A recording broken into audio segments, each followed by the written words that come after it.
Have you ever found yourself with a whole bunch of food and not a good way to store it? Or you just had a friend drop off a whole bunch of fresh green beans from their garden and it's a pile, over a foot tall on your counter, a whole bucket's worth, but you don't have room in your fridge for them and you don't really want to freeze them. Maybe you don't have the space for it, or if you simply want the space for other things. Well, canning is a solution for that. It is basically preparing food for long-term ambient temperature storage. And it is based around killing the microorganisms inside sealed containers, and then again, creating a seal that will last for months or in some cases years. Now, in modern canning techniques and modern canning technologies, most of your lids and jars are guaranteed for about a year. And so you want to work within those parameters. But this is the nuts and bolts of my canning setup. I got into it a few years ago before I started gardening because it was so much fun to go to farmers markets or say berry festivals where we lived and get a whole bunch of beautiful produce, but I needed to have someplace to store it. So I decided, how hard can it be? It's not what I would call complicated, but you do have to be very precise with what you do because this is yours and your family's health and safety when you're talking about foodborne illness that you're dealing with. But first, let me talk about what tools I use and what kind of things you're gonna need. You're gonna need jars and you're gonna need lids. And for this particular style canning, it's a two-part lid. It is both a lid, little metal disc, and then a ring that it fits in. So, you see this ring right here? This darker ring gets gummy when it gets wet and warm. Right below a simmer is where you want to keep it before you get connected to a jar. Then, once your jar is full of whatever you're gonna put in it, you put the ring on that holds the lid in place for the most part. But once it's submerged in boiling water or pressurized boiling water in the case of pressure canning, this lid, I'm gonna take the ring off so I can demonstrate, it just goes up and down slightly until the pressure becomes so great a vacuum is created inside and it's sucked on. Now the ring is on during this entire process that allows that inner lid to go up and down just slightly, but keeps it from flying all the way off. Oh, look, I have a helper. He's hopeful. Go away. So that is the basic principle of this style canning. This is the most widely accepted method for canning and preserving this way. What I just showed you is a wide mouth quart-sized jar. They're sure I have something good. All right, wide mouth quart-sized jar. This one even has some nice little measurements on the side. It shows 1 cup or 8 ounces, 2 cups, 16 ounces. Basically, it gives you those measurements as a type of guide. I use these more when I'm just using food, using these for storing food in the fridge, so I know roughly how much I have. And that actually has metric on the other side. Again, this is considered a wide mouth jar. I do not have any of the quart size in the regular mouth. They're simply narrower at the neck, and they're made to fit this size lid. This is what almost all of the jars were up until within the last 15 years when the wide mouth jars came on the market. Most of my jars are wide mouth because when you're canning pickles and anything that's chunky, it is so much easier to get your food in to this size opening versus this size opening. These are both pint-sized jars, or 16 ounces. This one is a regular mouth, and this one is a wide mouth. So, with this one, I would use this. It's called a regular mouth lid, and then a regular mouth ring. And you end up with something that looks just like this. It's a little bit more old-fashioned looking because it's the traditional one, with a wide mouth in the pint size it takes the same wide mouth lid as the Quart, okay? And then a wide mouth ring. Now this, see, that's not very pretty. It's okay.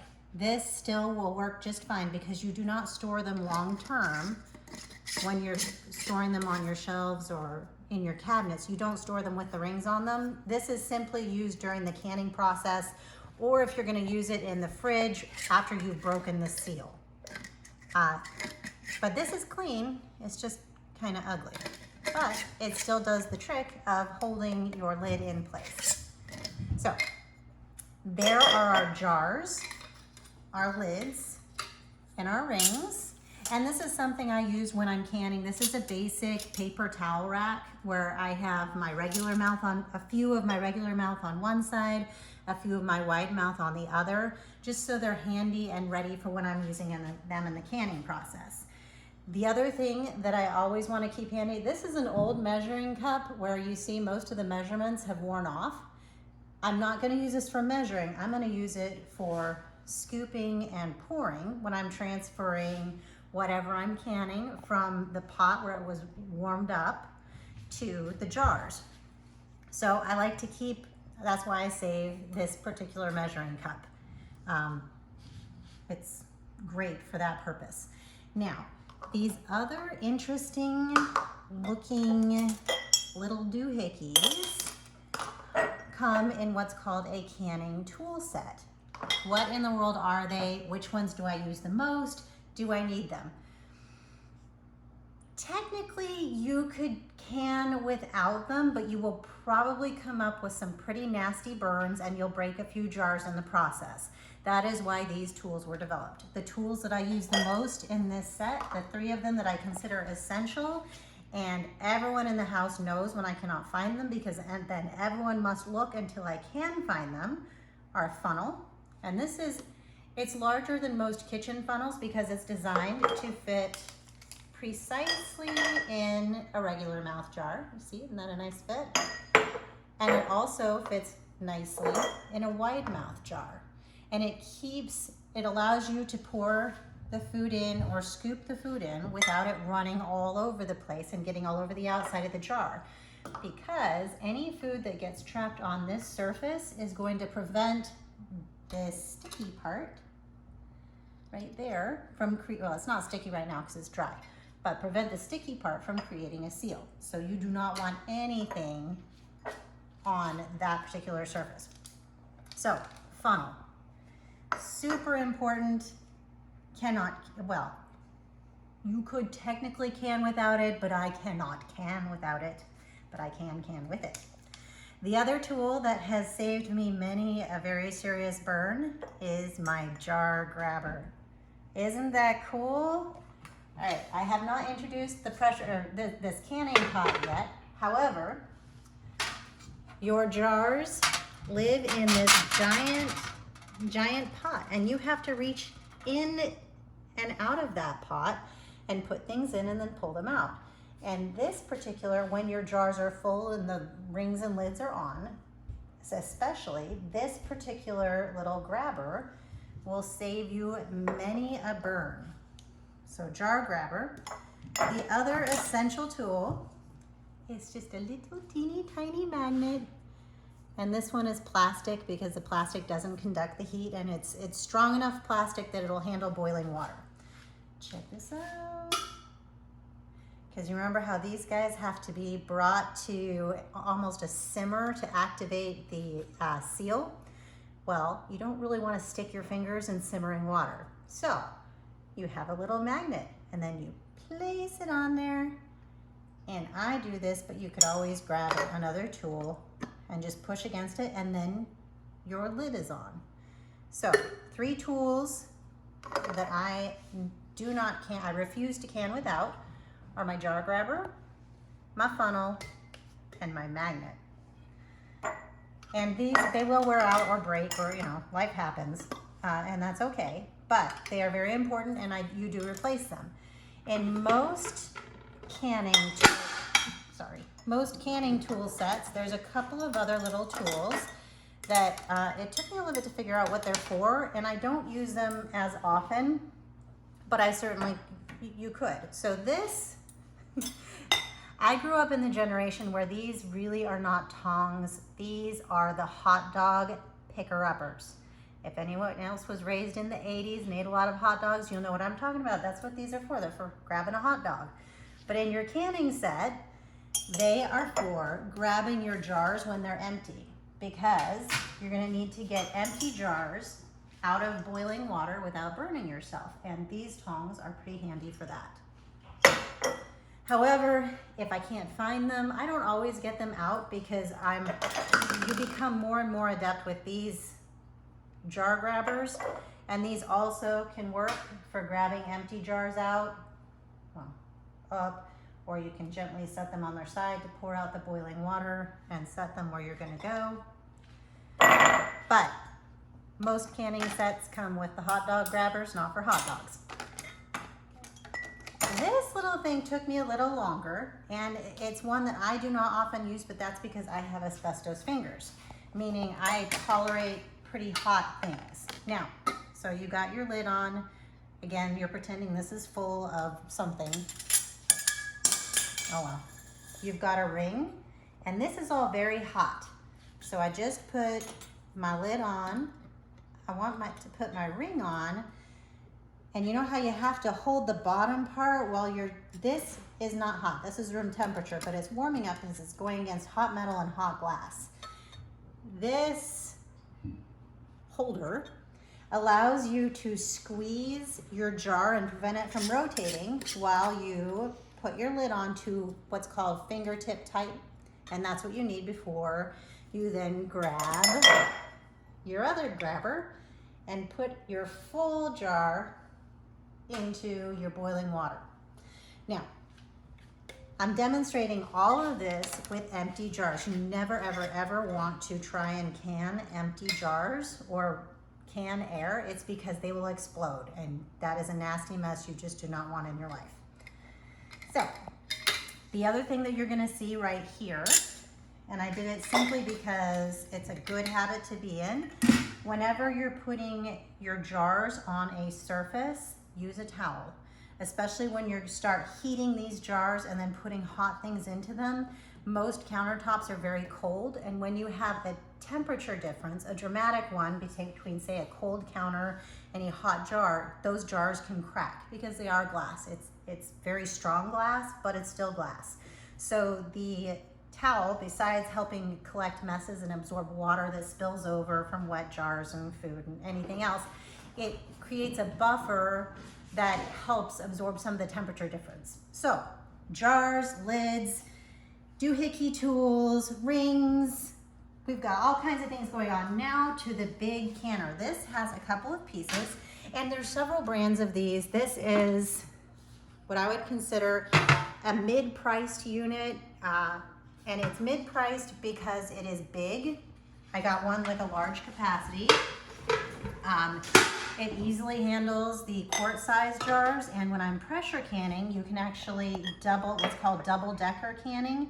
You can do a circle of the pint jars, one on top of the other, and it really allows you to process more food quickly. Now, this is a very heavy stainless steel pot. It kind of looks like a regular one with some modifications. This rack, and different brands look a little bit different, but all of them have the same principle where you have this rack in the middle of it where your jars rest on this rack, which prevents them from sitting directly on the bottom of the pot. Guess what happens when you put a jar of any type on the bottom of a very hot pot? You have, again, a temperature differential, and you end up with broken glass, which we all want to avoid. So, you've got your rack that goes inside your pot. That's just what mine happens to look like. You've got this lid, and for water bath, this particular model handles both water bath canning and pressure canning. Water bath canning is simply submerging your jars in boiling water and then cooking them for a particular amount of time. However, it can only raise the contents in your jar to the temperature of boiling water, which When you combine that with acidity, will kill the germs and thus preserve your food. But with pressure canning, you're doing foods that are not as acidic. So you need higher temperatures. Higher temperatures, you cannot achieve that simply by boiling water. You need to pressurize the contents, which then makes the temperature rise because your volume stays the same, your pressure increases, and then the temperature can rise. So, pressure canner, it has the lid that actually locks on, and it's got this other, when you're pressure canning, this prevents the steam from escaping until it reaches a particular level to prevent explosion. And there is, on this model, and all of them will have a similar thing. This is a little valve that allows steam to escape. When you're water bath canning, this is when you know it's achieved boiling, because it the pressure from the steam and the boiling water pushes this up, and you'll see a giant flute of steam coming out. For pressure canning, you don't start with this on it. First, you wait until it starts boiling, because all of it centers around boiling water, whether you're pressure canning or water bath canning. You wait for your water to boil, which pushes this, and on my model it looks like this. Other models may look a little bit different, but there's some sort of valve that pushes up to let you know that it's boiling. And then once it boils and you're pressure canning, and in any videos where I'm talking about pressure canning, we'll go through this particular part again, but you put your weight on, and then you have, you only worry about this particular little valve when you're pressure canning, and this is it tells you how many pounds of pressure there are inside the pot. And for this particular one, this one works around 14 pounds of pressure, and that's pretty standard for the industry. You let it you let the pressure rise to where you want it. Once it's boiling and you've got this weight on it, it'll allow the pressure to rise inside the pot. And you do not start your timer until it achieves the pressure that you're looking for. And at that point, and only at that point, do you start your timer for the canning process. So, you are simply water bath canning. This little thing popped up. You started your timer, you boiled it for say 15 minutes, because that's what the recipe called for. And with canning, you do follow the recipe, because that's about food safety. It's not about taste when it comes to how long you cook things. So when your timer goes off, you turn your burner off on the stove, and you have to let it cool a little bit. You do not want to touch anything for at least 5 minutes after your boiling water valve has gone down. And everything is kind of calming down inside your pot. And at that point, and I'm gonna turn this toward me, because when it's on the stove, I always have my little steam valve on the front so I can see my pressure gauge. I'm going to carefully, and this takes practice, you do not want to open it toward yourself. I know you want to peek, but do not peek. You're going to carefully turn that, and maybe the first time you're going to want to do it with pot holders on. And everything is away from your face. And even so much that any condensation that's on the inside of the lid, you want it to drip back into the pot and not drip on you or on anything that's close to you. So you see how everything is kind of shielding my face. And then, and only then, you kind of shake it off to get the boiling water that's on the bottom of the lid off. Then you carefully move it to the side, your lid to the side. It's loud. And then I always let the big rush of steam escape, because whether you're pressure canning or what, and pressure canning, I just leave it alone for hours. I just don't want to mess with it. They seal better that way, but you have to let the pressure return to ambient air pressure before you mess with them. But with water bath canning, you can do it a little bit faster. And then, and only then, do you grab your nifty jar grabber doohickey and carefully reach in. You don't want to touch the pot, especially if you just did water bath canning and you're trying to move on to the next batch. And carefully lift and place your pretend jar. So now I just lifted this one out. Do you think I'm going to put it on a naked counter? Absolutely not. Wherever I want these jars to hang out until they're ready to go to long-term storage, which is at least 24 hours, I put a towel down. So you're going to go through a few towels And you're gonna go through, well, really towels and then washcloths, because there's one other step that I missed, but it's one that we do in every single video that we're gonna do on canning. It is, and water is fine when you're dealing with like fruits and vegetables, but if you're canning something with a fat or an oil in it, you always want to use vinegar instead of water. When your jars are filled to the correct amount and right before you put the lid on, you are going to take a damp rag, a clean one, and you're going to wipe around that upper edge of your jar before you put the lids on, just to make sure there's no food on there, nothing that could goof up that seal before you even start. So you're going to go through, in the canning process, you go through towels and you go through rags or small washcloths. But other than that, and yes, this is a little bit more complicated than just say cooking one thing once, but the benefit of it is that you have months and months and months of long-term room temperature storage, and your food is already cooked. So it's like having partially prepared meals where you're doing all of your cooking of one particular item when it's fresh, and then you can use it whenever you want to. So that is the basics of a canning setup, and what you will need to do, this is the same whether you're pressure canning or water bath canning, no matter what you're putting in it, this basic part is the same and stays standard. So whenever you're ready, and if you to jump in, collect your gear, and let's start canning. If you have any questions, send me a message. I can talk about this stuff all day long. It's so exciting. I love helping people save their own food and cook their own stuff. It's just fantastic. So if you have questions, comments, let me know. Otherwise, let's get canning.